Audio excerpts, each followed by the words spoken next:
Merhaba arkadaşlar, ben Cem. Oha diyorum kanalına hoş geldiniz. Biliyorsunuz bugüne kadar sizlere hep oha diyeceğiniz deneyler yaptım. Ama benim ilginç, tuhaf bilgilere de çok merakım var. Ekibimizle oturduk, konuştuk ve yeni bir seriye başlama kararı aldık. Bundan sonra ilginç deneylerin yanı sıra oha diyeceğiniz bilgiler de vereceğiz. Bu ilk videomuzda hayvanlar hakkında oha diyeceğiniz 20 ilginç bilgi derledim. Hadi başlayalım bakalım. Ölümsüz olmak çoğumuzun hayali. Ama bunu dünya üstünde başaran tek bir canlı var. Şu anda ekranda ismini gördüğünüz hayvan. Bu bir deniz anası türü. Ölümsüz deniz anası olarak da biliniyor. Bu deniz anası ölmeye yaklaştığında tüm hücre sistemi yeniliyor ve bir nevi yeniden doğuyor. Ya da çocukluğuna geri dönüyor diyelim. Böylece hiçbir zaman ölmüyor. Tabii bir başka canlı tarafından yendiği takdirde ölüyor. O kadar da ölümsüz değil. Fakat bu deniz anası eceliyle, yani yaşlandığı için asla ölmüyor. Arkadaşlar biliyorsunuz dünyanın en büyük canlısı mavi balinadır. Bu hayvanın boyu 30 metre. Ağırlığıysa 200 ton civarında. Mavi balina ile ilgili oha diyeceğiniz birkaç bilgi daha vereyim. Dilinin ağırlığı tam 3 ton. Şu anda ekranda gördüğünüz kalbi ise 600 kilo. Yani aşağı yukarı bir Volkswagen Tospar araba kadar. Son bir ilginç bilgi daha. Dünyanın en büyük penisi de haliyle bu canlıda. Mavi balinanın penisi tam 3 metre. Benim boyum 1,5 metre olduğuna göre 2 tane üst üste cem ediyor. Bilim insanları ineklerde arkadaşlık duygusu olduğunu ortaya çıkarmış. Bir inek sürüdeki bir veya birkaç inekle iyi arkadaş oluyormuş.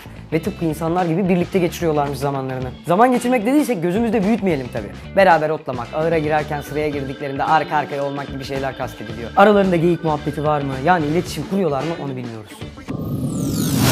Şu an dünya üstünde kaç karınca var dersiniz? Söylüyorum arkadaşlar, tam 7 kuadrilyon. Yani 7'den sonra 15 tane daha sıfır koyacaksınız. Ekranda gördüğünüz üzere karınca nüfusu hakikaten akıllara zarar.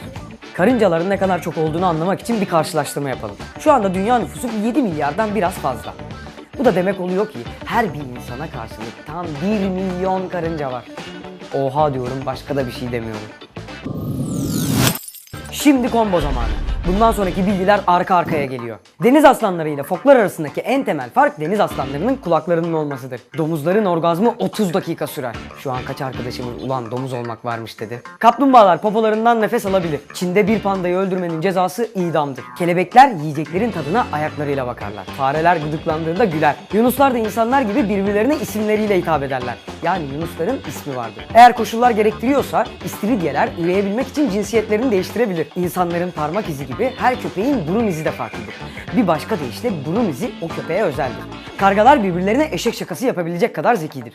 Deve kuşu attan hızlı koşabilir ve erkek deve kuşu tıpkı aslanlar gibi kükreyebilir. Uçan tek memeli hayvan yarasadır. Filler 5 kilometre uzaktan suyun kokusunu alabilir. İnsanları ısırma vakaları göze alındığında sosis köpekler pitbulllardan çok daha saldırgandır. İnekler ayakta uyuyabilir ama sadece oturur pozisyonda uyuduklarında rüya görürler. Hipopotamlar gerektiğinde insanlar kadar hızlı koşabilir. Yetişkin bir hipopotamın 3 ton ağırlığında olduğunu hatırlatalım. Oha harbiden. İzlediğiniz için teşekkür ederiz. Görüşmek üzere. Yeni videolarımızdan haberdar olmak için Oha diyorum kanalına abone olmayı unutmayın arkadaşlar. Kendinize iyi bakın. Görüşmek üzere.